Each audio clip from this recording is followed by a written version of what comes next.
मेरा नाम बीबा पाल है। लोग अपना अपना विचार रखे हैं। मैं बता दूं आपको कि गाजीपुर शहीदों की धरती है, वीर अब्दुल हमीद की धरती है।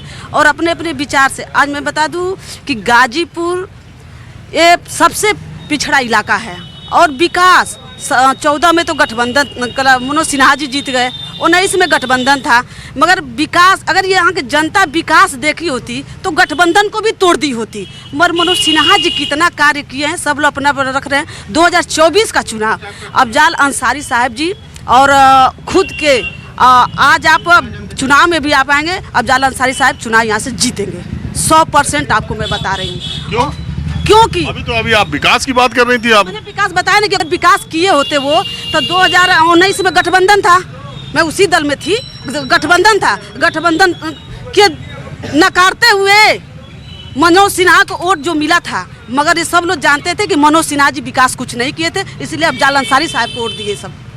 अरे इतना बड़ा रेलवे स्टेशन, इतना प्लेटफॉर्म, कलकत्ता दिल्ली बम्बई सब का गाजीपुर से ट्रेन और कहाँ चाहिए? हाँ, कलकत्ता दिल्ली बम्बई ट्रेन सब ला दिए, बंद कर दिए। आज तक प्रत्याशी नहीं घोषणा कर पाए, अब जीत के चले गए वहाँ। सुन लीजिए, जीत के चले गए वहाँ जो किए हैं। फिर उसके बाद में ट्रेन बलिया से लेके गाजीपुर बीच बीच में बंद हो जाती है ट्रेन। कहा कि वो इंजन सही करे। अरे पटरी बनवा दिया, स्टेशन बनवा दिया, ट्रेन चलवा दिया। कहाँ से ट्रेन में चलो विकास हारने के बाद लगे बंद करने लग गए। अरे सुना, हम 30-40 साल से गाजीपुर आते हैं, ठीक है। गाजीपुर स्टेशन के सामने 40 वाट का बल्ब जलता रहता था 2।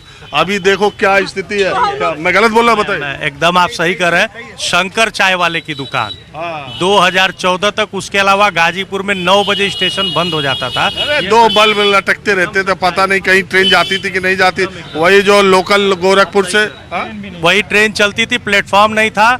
लोग पटरियों पे दौड़ करके लास्ट में जाकर के ट्रेन पकड़ते थे, चोटिल होते थे गिट्टी पर चलने के बाद। ये विकास हुआ है।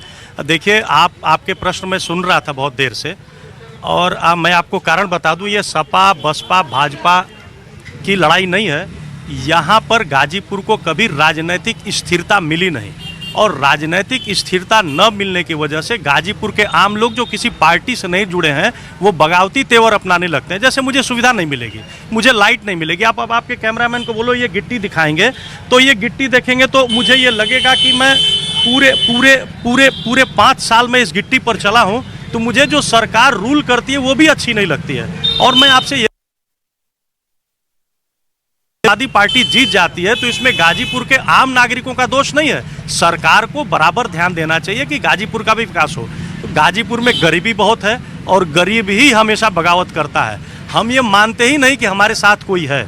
और जहाँ तक मनोज सिन्हा जी की हार का जो यहाँ प्रश्न उठ रहा है, मैं आपको बता दूं, यहाँ गाजीपुर में सामाजिक तौर पर सपा बसपा का बहुत बड़ा वोट बैंक है। अगर दोनों वोट बैंक साथ आकर के चुनाव लड़ेंगे तो अच्छे से अच्छा धुरंधर भी यहाँ चुनाव हार जाएगा। लेकिन वो विकास की कमी नहीं है, उसमें विकास दोषी नहीं है। ये सच्चाई है कि मनोज सिन्हा ने यहाँ काम किया है, उसको एक्सेप्ट करना पड़ेगा। अगर हम वो एक्सेप्ट नहीं करेंगे तो हम अपनी आत्मा अपने दिल के साथ धोखा करेंगे। ये गलत बात है। गाजीपुर में जो भी मिला है 2014 के बाद मिला है। वो जातीय समीकरण ऐसा है यहाँ पर। अभी देखिए चुनाव के नतीजे, चुनावी जीत हार ही आपको बता देते हैं। ये गाजीपुर सीट जो है ये बनारस लोकसभा से सटी हुई सीट है। बावजूद इसके मोदी जी ने वहाँ 3 दिन किया, एक ही समय में दोनों जगह मतदान था, आगे पीछे, लेकिन उसका कोई असर गाजीपुर में नहीं पड़ा। मनोज सिन्हा ने बहुत चुनाव काम यहाँ विकास का किया, ये कोई भी अंधा भी कह सकता। तो लेकिन अगर आप विधानसभा चुनाव देखें 2022 का, सपा बसपा अलग अलग थी, बावजूद इसके बीजेपी का खाता नहीं खुला, 7 की 7 सीटें साफ हो गई। हालांकि ओम प्रकाश राजभर भी उसमें एक फैक्टर थे। एकदम ओम प्रकाश राजभर फैक्टर थे। और इस बार का जो चुनाव है, देखिए, चुनाव बहुत टफ होने जा रहा है। एकदम सच्चाई है कि मुख्तार अंसारी जो एक्सपायर किए, उनका एक गाजीपुर में अच्छा खासा जनाधार रहा है। और आज भीड़ भी उसको बताई होगी, आपने देखा होगा कि 2500 लोग वहाँ पहुँचे थे।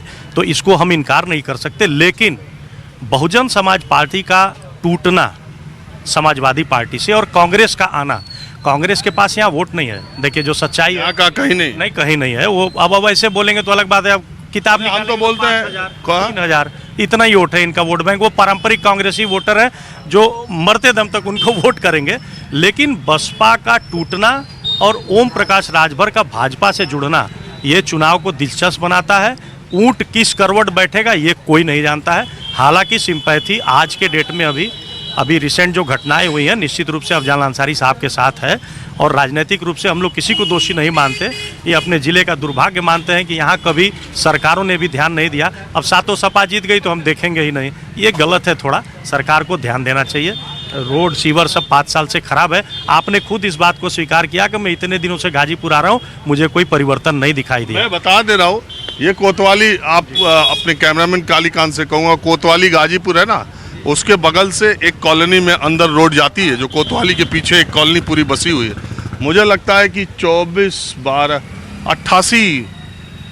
36 साल पहले मैं एक बारात में आया था। आप यकीन मानिए, इसी शाम इसी तरह के मौसम में मैं आया था। उस वक्त मैं बच्चा था, तो जो मुझे आँख से गाजीपुर उस वक्त दिखाई देता था, ये दुकानें, ये सब कुछ मैं आपको बता सकता हूँ। ये दुकानें, ये सड़क तकरीबन मेरी यादों में वैसे ही है जैसे वो जगह। मैं बहुत दिन के बाद यहाँ पर आया हूँ, चूँकि ये चुन्नू टी स्टॉल पे मुझे पता था कि लोग मिल जाते हैं, तो मैं मोहम्मदाबाद से आ रहा था मुख्तार अंसारी के सुपुर्दे खाक होने के बाद।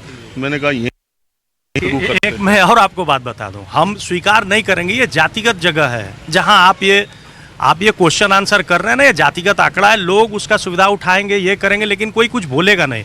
मैं आपको बता दूं, गाजीपुर से बनारस 4 लेन बना ना, वो 4 लेन से पहले गाजीपुर के लोग खुद नहीं डिसाइड कर पाते थे कि हम कैसे बनारस जाएं। कभी चोचकपुर होकर के, पीपा पुल होकर के जाते थे, कभी उधर से घूम करके जाते थे, लेकिन गाजीपुर का 4 लेन बना। गाजीपुर तक रोडें आई, पूर्वांचल एक्सप्रेसवे आया, रेलवे लाइन गाजीपुर के लिए अमृत साबित होने जा रहा है। मैं आपको बता रहा हूँ, 72 ट्रेनें, जो अभी पेपर की न्यूज़ बता रही है, 72 ट्रेनें बढ़ी। उससे गाजीपुर के लोगों को, टेम्पू चलाने वालों को, ऑटो चलाने वालों को, सराय का धंधा करने वालों को, पूड़ी बना करके बेचने वालों की संख्या बढ़ी। हम इसको कैसे इनकार कर सकते हैं? 1.25 घंटे में अगर आप बनारस पहुंच जाएंगे तो आपकी सब्जी, आपका दूध, आपका बहुत सारी चीज़ें, बड़ा बाजार मिलता है। यही गाजीपुर जाने में 2.5 घंटे बस से लगते थे। हाँ, आप बताइए, आप किस पार्टी के हैं?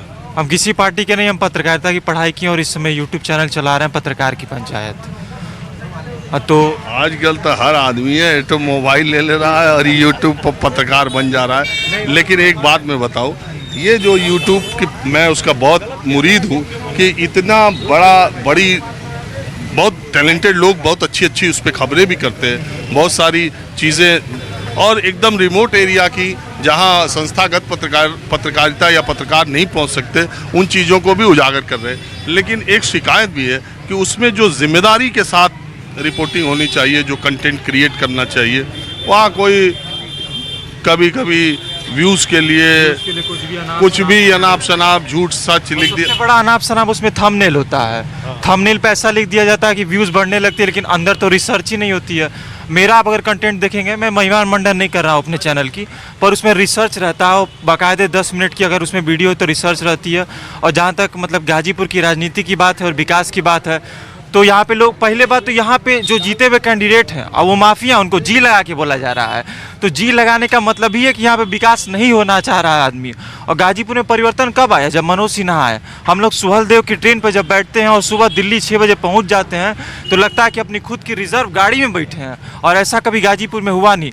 आज रेलवे ट्रेनिंग सेंटर जोन खुल गया है, किसकी दिन थी? ये मनोज सिन्हा की दिन थी। ये लोग कह रहे हैं कि अब जाल अंसारी जीतेंगे, फलाना जीतेंगे। इन लोग के जीतने से मिल क्या रहा है गाजीपुर को? मिल तो कुछ रहा नहीं है। और जहाँ तक राजनीति की बात है, मैं आपको भी आंकड़े बता देता हूँ। 4.5 लाख दलित वोटर हैं और करीबन 6 लाख मिला के मुसलमान और यादव वोटर हैं, और बाकी सवर्ण है और अन्य है। यहाँ पे क्या है कि जातिगत राजनीति होती है। अगर काम करने वाला जीतता तो केजरीवाल कभी नहीं जीते, शीला दीक्षित जीती दिल्ली में। और यहाँ पे काम करने वाला होता, अगर जीतता तो मनोज सिन्हा आज रहते हैं।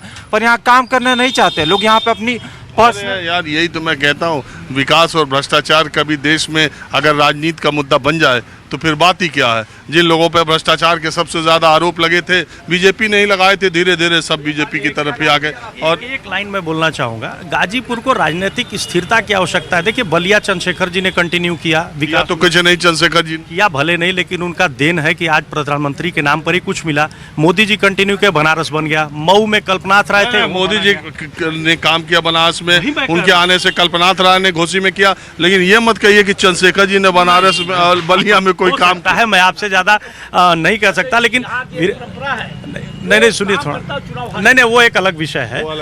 मेरे कहने का मतलब ये है कि गाजीपुर को भी राजनीतिक स्थिरता की आवश्यकता है। मैं शुरू में ही मैंने कहा कि कोई रिपीट ना हुआ, ना विधायक रिपीट हुआ। अगर मुझे मालूम है कि मैं काम करके भी हार जाऊंगा और कोई रिपीट नहीं हुआ तो फिर मैं काम क्यों करूं? फिर सांसद नीति है, विधायक नीति है, थोड़ा उधर देखूं। बोलिए, आप बताइए क्या विचार है आपके, जल्दी जल्दी बताइए, समय खत्म होने वाला है। देखिए, गाजीपुर है, गाजीपुर की एक और भी पहचान है। गाजीपुर में एशिया का सबसे बड़ा गांव गहमर है, जहाँ सबसे ज्यादा फोर्स के लोग हैं, सबसे ज्यादा कमीशन ऑफिसर, सबसे ज्यादा जेसीओ, सबसे ज्यादा अरे वहाँ मैं जाके कार्यक्रम किया हूँ। वो हमारे बारे में आप जानते हैं, कौने गली गयो न गिरधारी, कोई जगह ऐसी नहीं है जहाँ मैं गया नहीं हूँ। गहमर से भी मैंने कार्यक्रम किया। तो वहाँ हर घर में सेना के जवान हैं, और वहीं नहीं, गहमर नहीं, पूरे गाजीपुर में देश की सीमाओं पे लोग रक्षा कर रहे हैं। और कहीं देश में कहीं छोटी मोटी घटना हो जाए, अगर शहीद होते हैं तो गाजीपुर का जरूर उसमें नाम होता है, एक शहादत जरूर गाजीपुर से होती है। और वहीं यहाँ 5 साल रहे, मनोज सिन्हा का भी कार्यकाल रहा। सेना की भर्ती हमेशा साल में 2-2 बार होती थी और बंद हो गई, 5 साल बंद रही, जिससे युवाओं में काफ़ी नाराजगी थी। आप चले जाइए रोड सड़कों पर, देखिए 14-14 साल से लड़के शुरू कर देते हैं दौड़ करना। उनका सपना है कि हम सेना में जाएं, क्योंकि यहाँ कंपनी फैक्ट्रियाँ तो है नहीं, सबसे प्रमुख रहता है। और वही सेना के जो भर्तियाँ बंद हो गई, अग्निवीर की नाराजगी। 19 के चुनाव में वहाँ बीजेपी को उतने बड़े गाँव में मात्र 100 वोट मिले थे। तो इस पर भी बीजेपी को ध्यान देना चाहिए। जरा आप उठे तो इन लोगों से बात कर लें। सब लोग यहीं बैठे बैठे मिल गए आज।